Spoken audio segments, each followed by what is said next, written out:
So,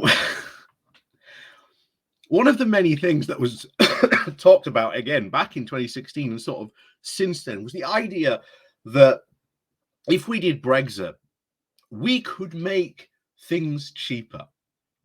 Of course, um, that argument certainly isn't being, carried out now. In fact, it's being proved the exact opposite. But one of the items, of course, was wine. The idea that we could go and do this trade deal with Australia, and we could remove tariffs on wine, and we could make wine so much cheaper.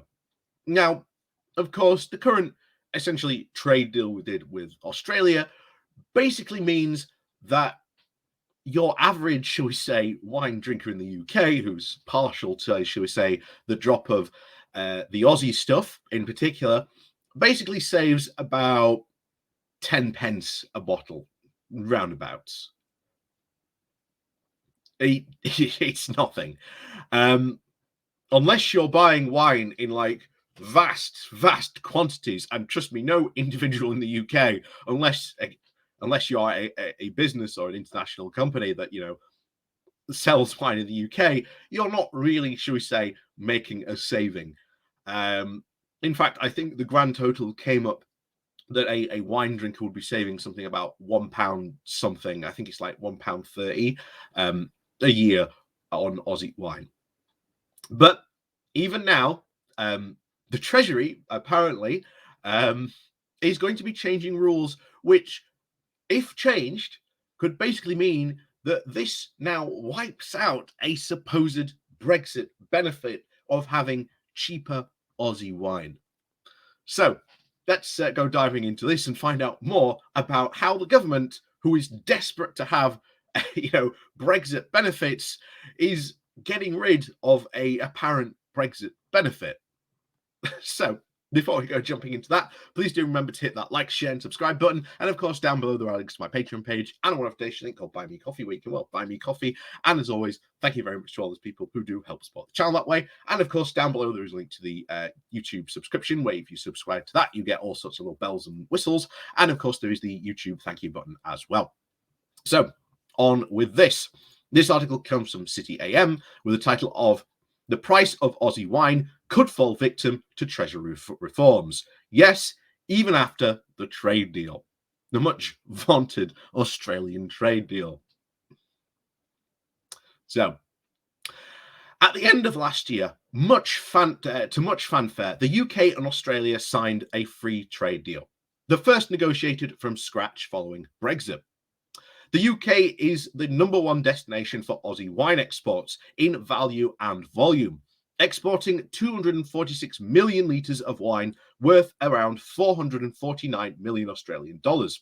And in 12 months to the March of 2022, the generous tariff cuts were promised on the public's favourite Aussie wines, such as Wolf Bass and Hardy's, to the tune of at least 43 million Australian dollars, or about 24 million pounds. Looking to try and capitalise on the good publicity, Boris Johnson met with his then counterpart Scott Morrison to exchange hampers of the soon-to-be cheaper goods, stocked with Tim Tams, Penguin bars, and crucially, red wine. Glasses of the very same red wine which were drunk during the Downing Street dinner that night, as toasts were made to a, quote, new dawn in trade relations. The initial enthusiasm among the wine producers has now been replaced with a sense of uncertainty, as the impact of the proposed domestic duty tax have crystallised. Rishi Sunak's proposals for alcohol duty reforms back in October of 21 were well-intentioned, but ultimately counterproductive.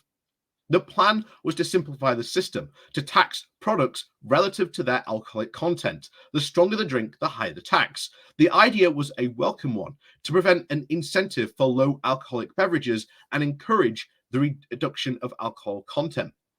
But in practice, the proposals are plagued with workability issues that will punish wine producers.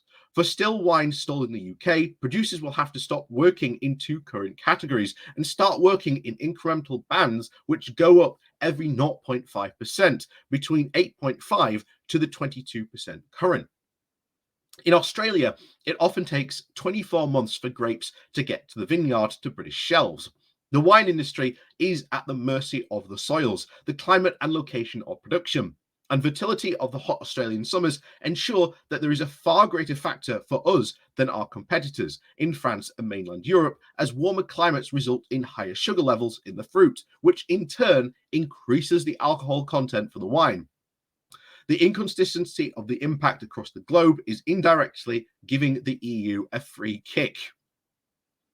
But what's crucially problematic is the alcohol content varies significantly between individual batches and the vintages of that same wine, creating significantly issues for retailers in administrating different duty taxes and product prices. Larger volumes blended are obviously produced across multiple batches, each with a significantly different composition to maintain desired taste and aroma profile. These blends vary in alcohol content for up to 1%, and the stock would be likely be written off due to labeling errors. In some words, the wine would be binned because it didn't meet the bureaucratic requirements of the new system. And so much for Brexit getting rid of all that red tape.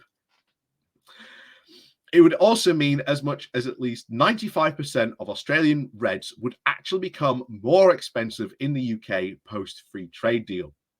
The industry supports a simplification of the system and one based on alcohol content, but it has to be just that simple.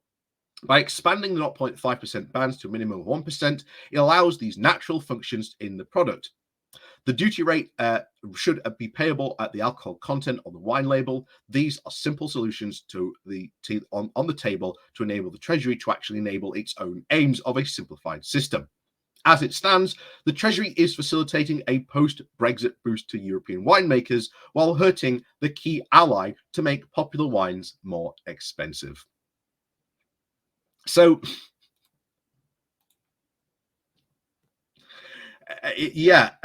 remember, like I say, as we said at the beginning, back in 2016, the idea that we could make, Australian wines cheaper was the big selling point. And it's kind of funny when you think about, you know, oh, it's the elites that are against Brexit. But when you think of wine, wine is a very, very sort of, elite drink. Throughout history, wine has always been seen as the drink of the, elites. And it's only really been very, very, very recently because, again, of sort of, mass production and things like that, that wine has sort of come down more in price and been sort of more, have more a mass market appeal. But then again, this is what Brexit was always meant to solve. But as we always said, time and time again, when we were talking about the issues around Brexit and the issues that are affecting this country, Brexit was not a solution to the UK's problems. The EU was never a source of the UK's problems. The problems in the UK were predominantly and always were very, very much based on the fact that, well, successive, shall we say, conservative governments, deregulating sort of the banking sector, doing all sorts of kind of crazy laws, getting rid of, our industrial base, austerity having the biggest effect, certainly on this country. The UK's problems were never EU problems. They were UK governmental problems. And if one thing Brexit at least has shown, and especially recently under Boris Johnson and this shambolic government he currently leads, it is showing just how bad we are governed as a country. And hopefully, of course, we'll be able to at least get rid of these guys soon. But, in the meantime, we've got, 2 years. And of course, as we've said before, with the large sort of majority, they can do a lot of damage in 2 years. A lot of damage. So, as always, thank you very much for watching. Please do remember to hit that like, share, and subscribe button on your way out. And of course, down below, there are links to my Patreon page and an affiliation link called Buy Me Coffee, where you can, buy me coffee. And as always, thank you very much for watching, and we'll see you all